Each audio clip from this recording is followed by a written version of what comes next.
माननीय Shri Sanjay Singh, demand to strengthen overall system for rehabilitation of victims of acid attacks in India. अत्यंत गंभीर विषय पे मुझे अपनी बात कहने का मौका दिया। मान्यवर, आज इस सदन में मैं सदन के सदस्यों से और आपसे प्रार्थना करने के लिए खड़ा हुआ हूं उन एसिड विक्टिम्स की तरफ से जो जिंदगी में हर दिन मरती। मान्यवर, वो एसिड विक्टिम्स जिनके बारे में एनसीआरबी का डेटा है, वर्ष 2014 से लगभग हर साल 200 महिलाओं के ऊपर एसिड विक्टिम्स की वो शिकार होती हैं। 80% इसमें महिलाएं होती हैं, जिसमें 30% नाबालिग बच्चियां होती हैं। मान्यवर, और इनके दर्द को जानने का मौका मिला। ब्रेव सोल फाउंडेशन है सर, दिल्ली में काम करती है वो संस्था।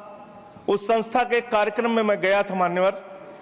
वहां जो बच्चियां हैं उनको आप देखेंगे तो आपको आंखों से आंसू आ जाएगा। और न्याय मिलने में इतना समय, इतना विलंब। शाहीन मलिक एक बच्ची है वहां पे मान्यवर, एक महिला है, 16 साल से न्याय की आस में भटक रही है। उसको न्याय नहीं मिला, उसका चेहरा पूरा बिगड़ गया, एक आंख चली गई है। एक अनुपमा और मोहिता बच्ची थी सिवान की, 14 साल की बच्ची, उसके ऊपर एसिड अटैक हुआ। 20 साल के बाद उसको न्याय मिला जब उनकी मृत्यु हो चुकी थी।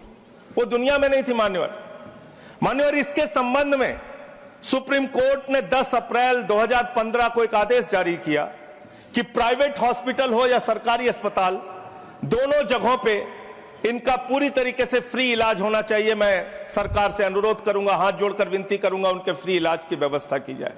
इनको मुआवजे के नाम पे मात्र 5 लाख रुपए मिलता है। कम से कम इनके इलाज के लिए 50 लाख रुपए का इंतजाम किया जाए। मान्यवर, आप हैरान होंगे, 45 सर्जरी दीपमाला नाम की बच्ची की हुई, 44 बार सर्जरी शाहीन मलिक की हुई।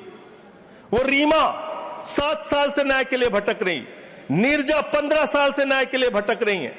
इन लोगों को कोई नौकरी पर भी नहीं रखता मान्यवर। इनके लिए सरकारी नौकरी ऐसे इंतजाम की जाए जहां पे वो अपनी नौकरी कर सके। ये बच्चियां सर, जब रोज सुबह उठती हैं, ये अपने चेहरे को देखती हैं, इनको रोज मरना पड़ता है। आज मैं आपके माध्यम से इस सरकार से निवेदन करता हूं, एसिड विक्टिम्स के लिए फास्ट ट्रैक कोर्ट बनाई जाए। 20-20 साल तक इन बच्चियों को न्याय के लिए भटकना पड़ता है, इनके लिए फास्ट ट्रैक कोर्ट देश के अंदर बनाई जाए। जो सीएसआर फंड है, उस सीएसआर फंड को निर्धारित किया जाए इन बच्चियों के कल्याण के लिए, उनके रोजगार के लिए, उनके इलाज के लिए।